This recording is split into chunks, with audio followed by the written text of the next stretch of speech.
Good morning students. आज के video में सभी का स्वागत है। आज हम जो टॉपिक पढ़ने वाले हैं वो है टैक्सेशन या कर। कर क्या होता है?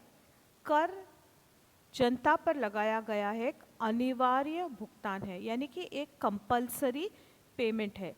इसको देना कंपलसरी है। और आप किसको देते हैं? ये कर लेने वाला कौन है? कर लेने वाली सरकार है। तो सरकार को आज जो हमारे स्टेट का कॉन्सेप्ट है वो वेलफेयर स्टेट या कल्याणकारी सरकार का राज्य का कॉन्सेप्ट है। तो सरकार की ये जिम्मेदारियां होती है कि वो आपको पब्लिक फैसिलिटीज़ दे, जैसे कि पब्लिक वाटर वर्क्स है, इलेक्ट्रिसिटी डिस्ट्रीब्यूशन है, ट्रांसपोर्टेशन है। तो ये जो सारी फैसिलिटीज़ सरकार आपको देती है, ये जो सेवाएं आपको देती है, उसके लिए सरकार आपसे कुछ ना कुछ कंपलसरी पेमेंट लेती है, जो बेस्ड होती है आपके इनकम के आधार पर।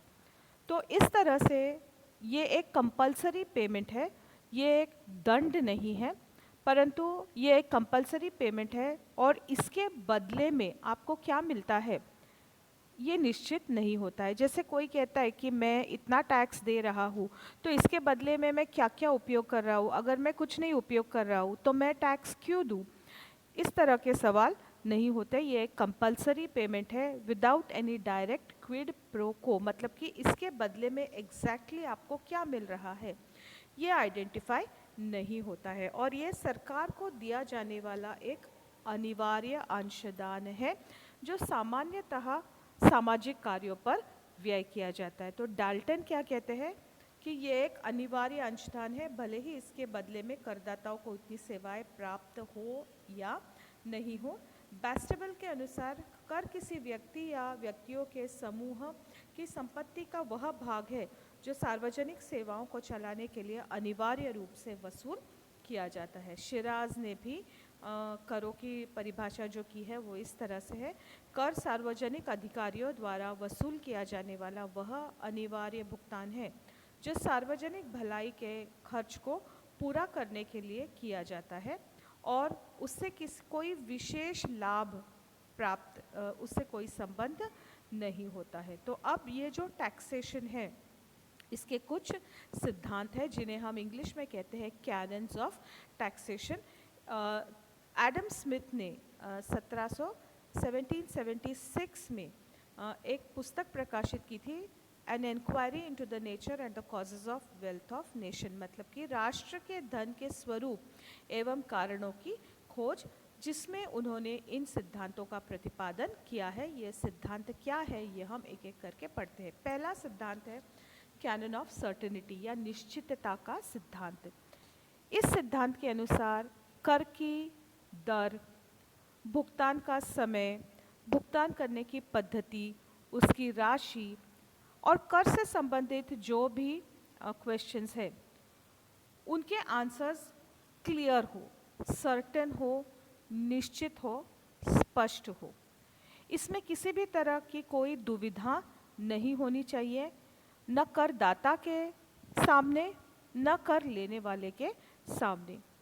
यदि ये स्पष्टता रहे तो कर दाता के लिए कर देना सुविधाजनक होता है। तो कर कब देना है, कितनी मात्रा में देना है, किसको देना है, कितनी राशि पर देना है, कर देय राशि का कैलकुलेशन किस तरह से किया जाएगा, ये जो इससे रिलेटेड जो सारे रूल्स हैं ये पहले से ही तैयार होने चाहिए और ये क्लियर होने चाहिए। इसके बारे में किसी के भी मन में, किसी के मतलब कौन, दो पार्टीज जो है, कर लेने वाला और कर देने वाला, इनके दिमाग में इससे रिलेटेड कोई भी कंफ्यूजन ना हो।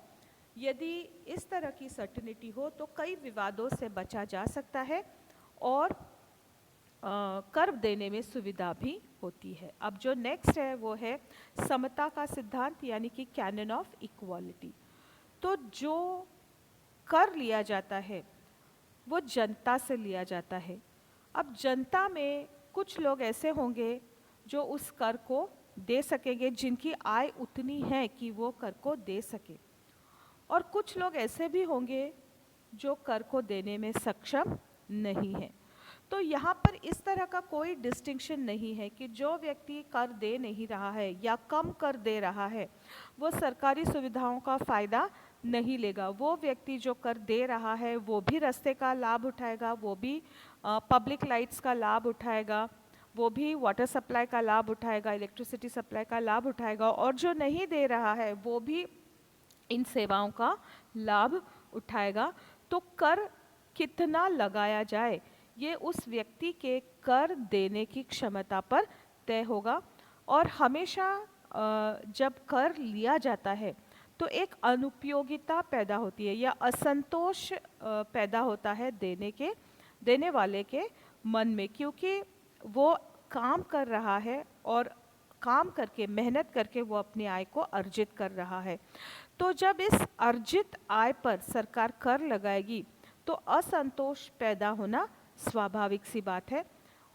अगर कर की मात्राएं बहुत अधिक होती है तो ये भी है कि केवल असंतोष नहीं लेकिन बचत की और विनियोग की प्रवृत्तियों को वो कंट्रोल करती है, क्योंकि व्यक्ति ये सोचता है कि मैं काम करूं भी एक्स्ट्रा तो भी मेरे को तो उस पैसे से कोई लाभ होना नहीं है, सरकार कर के रूप में ले लेगी, तो फिर मैं क्यों बचाऊं, मैं क्यों विनियोग करूं। इससे अच्छा है कि मैं जितनी मेरी ज़रूरत है उतना कमाऊं, उतने अपने पैसे अपने आप पे खर्च करूं और शांति से जीऊं। तो बचत की प्रवृत्ति और विनियोग की प्रवृत्ति दोनों पर कर असर डालते हैं। तो कर की मात्रा कितनी होनी चाहिए ये बहुत ध्यान से डिसाइड होना चाहिए। और कैनन ऑफ इक्वालिटी या समानता का सिद्धांत कहता है कि ये जो कर का दान है ये अपनी अपनी योग्यता यानी कि करदाता की योग्यता के अनुसार होना चाहिए, अर्थात उस आय के अनुपात में जिसका आनंद वे राज्य के संरक्षता में प्राप्त करते हैं। ये करारोपण के इस सिद्धांत को स्पष्ट करते हुए एडम स्मिथ ने लिखा है कि प्रत्येक राज्य की प्रजा को सरकार के लालन पालन के लिए जहाँ तक संभव हो अपना अंशदान अपनी अपनी योग्यता के अनुसार देना चाहिए। अब जो नेक्स्ट सिद्धांत है वो है मितव्ययिता का सिद्धांत या कैनन ऑफ इकोनॉमी। सरकार कर लेती है, यहाँ ये कहानी ख़त्म नहीं होती है। सरकार जब कर लेती है तो एक पूरा सिस्टम उसको डेवलप करना होता है। तो इस सिस्टम को डेवलप करने की एक इंफ्रास्ट्रक्चर उसे तैयार करना पड़ता है, खड़ा करना पड़ता है। सबसे पहले तो ये सारे डिसीजंस लेना कि कितना टैक्स होना चाहिए, कितने इनकम पर कितना टैक्स, कितना इनकम टैक्स फ्री होना चाहिए, ये सब तय करना ये डिपेंड करेगा कि अर्थव्यवस्था किस तरह से प्रगति कर रही है, लोगों के पास कितना पैसा है, कितने लोग गरीब है या गरीबी की जो रेखा है उसके नीचे है, कितने लोग मिडिल क्लास में आ रहे हैं, कितने अपर क्लास में आ रहे हैं, ये इनकम वाइज डिसाइड करना और हर कैटेगरी के लिए कितना टैक्स होगा ये डिसाइड करना।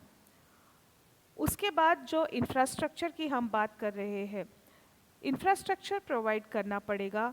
कोई एक बिल्डिंग होगी, वहाँ पे काम करने वाले लोग होंगे। अब आप हम देखते हैं कि ये पूरा सिस्टम ऑनलाइन हो गया है, तो इसके सॉफ्टवेयर डेवलप करना, इसका मेंटेनेंस करना, इसके रिकॉर्ड्स रखना, इस सॉफ्टवेयर को पायरेसी के अगेंस्ट या जो हैकर्स होते हैं प्रोटेक्ट करना, तो ये सारे इंफ्रास्ट्रक्चर को सरकार को डेवलप करना पड़ता है और सरकार को भी इसकी कॉस्ट होती है। ये सब फ्री में नहीं होगा, इसकी भी कॉस्ट होगी, लागत है इसकी जो सरकार को अदा करनी पड़ेगी। तो जो टैक्स कलेक्शन हो रहा है, ये सब इंफ्रास्ट्रक्चर खड़ा करके जो हम टैक्स कलेक्ट कर रहे हैं वो इतना तो कम से कम हो कि इस सारे कॉस्ट को वो निकाल पाए। तो ये ऐसा नहीं हो कि इसको कलेक्ट करने का खर्चा ही इस एक्चुअल इसमें से कलेक्टेड जो अमाउंट है उस अमाउंट से अधिक इसको कलेक्ट करने का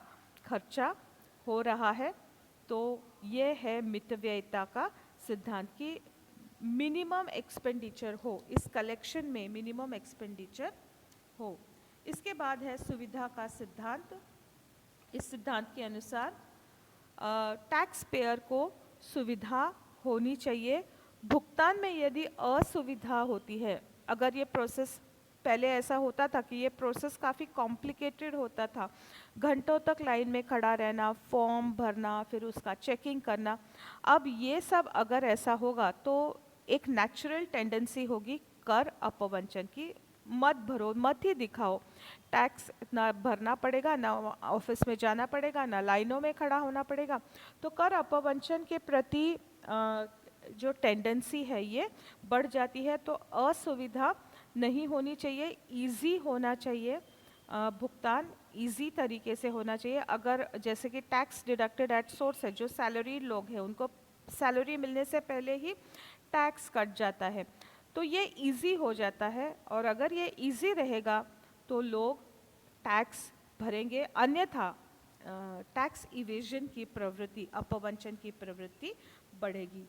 लोच का सिद्धांत या इलास्टिसिटी, कैनन ऑफ इलास्टिसिटी, होता क्या है कि अर्थव्यवस्था बदलती रहती है। बाहर के घटक, बाहरी दुनिया के बाहर के वित्तीय व्यवस्थाओं के परिणाम हर देश के अर्थव्यवस्था पर होते रहते हैं। आंतरिक गतिविधियां भी अर्थव्यवस्था को प्रभावित होती है।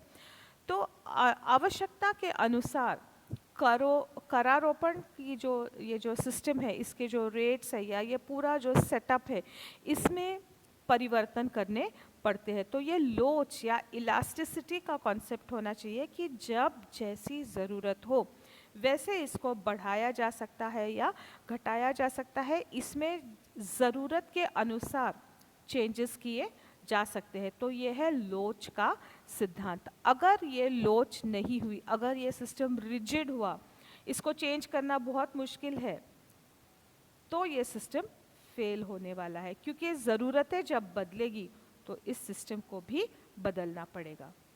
नेक्स्ट है उत्पादकता का सिद्धांत या canon of productivity.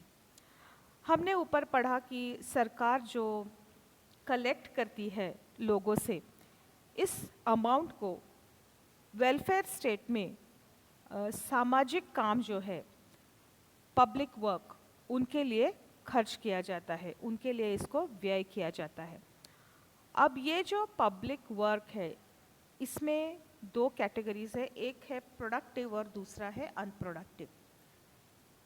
Productive work वो होता है या प्रोडक्टिव एक्सपेंडिचर वो कहलाएगा जिसके ऊपर जब सरकार खर्च करेगी उस एक्सपेंस से और आगे के जो बिजनेसेस है, आगे के जो व्यवसाय है, उनको काम मिलेगा, वहाँ पे वो अपना उत्पादन करेंगे और उनकी वजह से वो और अन्य व्यवसायों के लिए मांग निर्माण करेंगे। तो ओवरऑल जो है प्रोडक्शन, एम्प्लॉयमेंट, आउटपुट, ये जो चीज़ें सारी बढ़ती हुई जाती है, इसे हम कहते हैं प्रोडक्टिव एक्सपेंडिचर। जैसे कि रोड बिल्डिंग का काम यदि निकाला जाता है, रास्ते बनाने हैं, तो सरकार टेंडर्स मंगवाती है और जिसका टेंडर सिलेक्ट होता है उसको ये काम मिलता है। तो अब जिस व्यक्ति को ये काम मिला वो और आगे लोगों को कांटेक्ट करेगा, ये जैसे कि वो उससे कांटेक्ट करेगा जो उसे डांबर, मिट्टी, गिट्टी, रेती और उस कंस्ट्रक्शन में जो जो चीज़ें यूज़ होती है उसको सप्लाई करने वाले को काम मिलेगा इस कॉन्ट्रैक्टर के थ्रू जिसको टेंडर मिला है। उसके बाद लेबर को एक्चुअली एम्प्लॉय किया जाएगा वहाँ पर काम करने के लिए। वहाँ जो मशीनों का इस्तेमाल होता है, कंक्रीट मिक्सर होता होगा या और जो भी मशीन्स इस्तेमाल होते हैं, वो जो क्या होता है, टार होता है, उसको प्रेस करने का जो रोलर मशीन होता है वो, या और जो भी मशीन्स यूज़ होते हैं, तो मशीन्स को सप्लाई करने वाले व्यक्ति को काम मिलने वाला है। तो इस तरह से इनको काम मिलेगा, इसलिए इनकी डिमांड अन्य चीज़ों के लिए भी बढ़ेगी और उन व्यवसायों को काम मिलेगा। तो इसे हम कहते हैं प्रोडक्टिव एक्सपेंडिचर।